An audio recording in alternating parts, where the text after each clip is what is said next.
Assalamualaikum warahmatullahi wabarakatuh. Perkenalkan, nama saya Putri Anggreni dengan NIM 18721501142, Pendidikan Ekonomi Malam A. Di sini saya akan menjelaskan pengertian tentang perkembangan peserta didik. Untuk selanjutnya, simak video saya selanjutnya ya. Secara etimologi, peserta didik adalah anak didik yang mendapat pengajaran ilmu.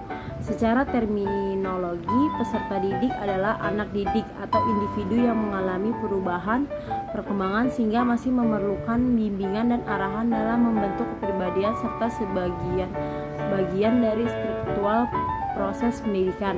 Hal ini dapat dicontohkan ketika seorang peserta didik berada pada usia balita, selalu banyak mendapat bantuan dari orang tua ataupun saudara yang lebih tua.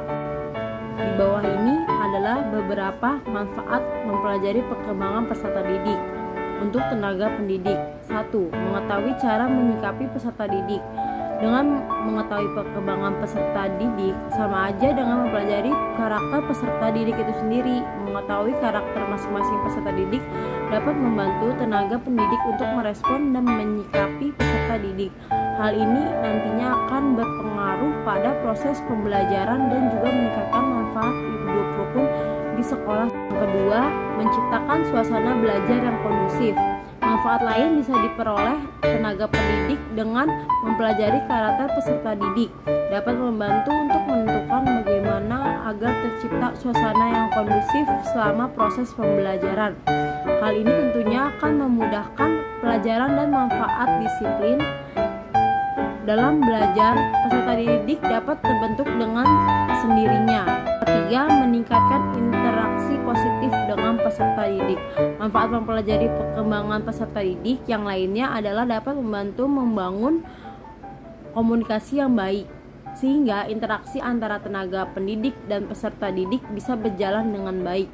Hal ini secara tidak langsung bisa meningkatkan ketertarikan peserta didik terhadap pembelajaran yang diberikan. Yang keempat, menentukan metode pembelajaran yang efektif.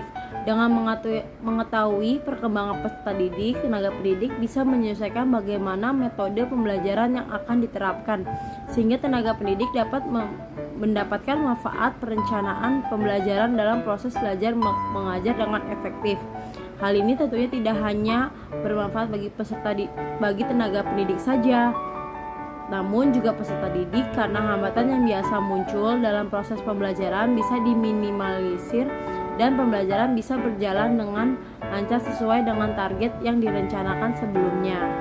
Secara sederhana, ada 4 bidang perkembangan dan pertumbuhan manusia. Bidang-bidang tersebut terdiri dari fisik, intelektual, emosional, dan sosial. Yang pertama, fisik.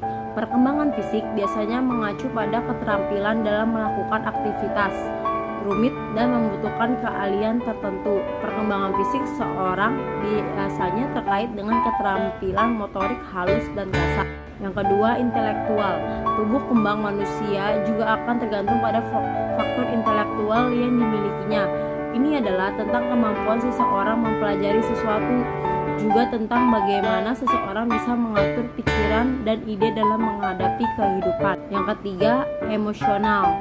Faktor emosional juga berperan penting dalam tumbuh kembang manusia. Kemampuan ini terkait dengan perasaan seseorang terhadap orang lain dan hal lain dalam kehidupan. Semua ekspresi akan disampaikan tergantung situasi yang dialami, apakah bahagia, sedih, atau marah. Makin dewasa, umumnya pengendalian emosi seseorang akan semakin baik. Yang keempat, sosial. Dalam perjalanan hidupnya, seseorang akan mempelajari kemampuan ini dengan berbagai cara, antara lain menghargai pendapat dan perasaan orang lain. Kedua, berbagi dengan sesama. Ketiga, berkomunikasi dengan orang lain. Yang keempat, menjalin persahabatan. Fase perkembangan. Yang pertama, tahap gerakan refleks. Dari umur 0 sampai 1 tahun. Bentuk gerakan pada tahapan ini tidak direncanakan, merupakan dasar dari perkembangan motorik. Melalui gerak refleks, bayi memperoleh informasi tentang lingkungannya seperti reaksi terhadap sentuhan, cahaya, suara. Gerakan ini berkaitan dengan meningkatnya pengalaman anak untuk mengenal mengenal dunia pada bulan-bulan pertama mengenal kehidupan setelah kelahiran. Oleh karena itu, kegiatan bermain sangat penting untuk menolong anak belajar tentang dirinya dan dunia luar. Tahap gerakan permulaan dari umur lahir sampai 2 tahun. Gerakan permulaan ini merupakan bentuk gerak sukarela yang pertama. Dimulai dari lahir sampai usia 2 tahun. Gerakan permulaan membutuhkan kematangan dan berkembang berurutan.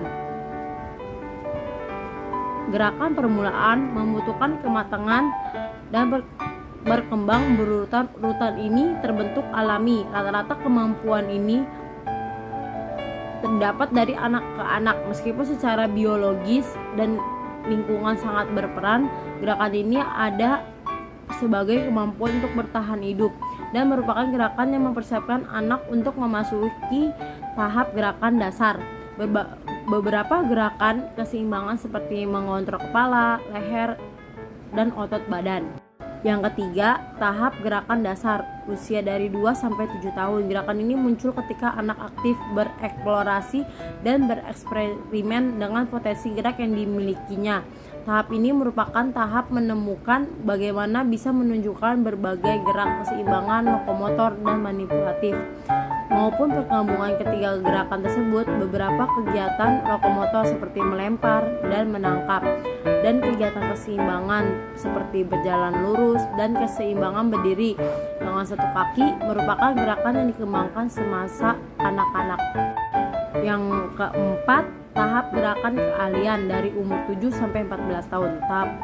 Tahapan ini merupakan tahapan gerakan yang semakin bervariasi dan kompleks, seperti gerakan sehari-hari, rekreasi, dan olahraga baru. Periode ini merupakan tahap di mana keahlian keseimbangan dasar, gerak lokomotor, dan manipulatif meningkat berkombinasi dan terelaborasi dalam berbagai situasi. Misalnya, gerakan dasar meloncat dan melompat dikombinasikan ke dalam kegiatan menari atau lompat jongkok berjalan dalam mengikuti jejak.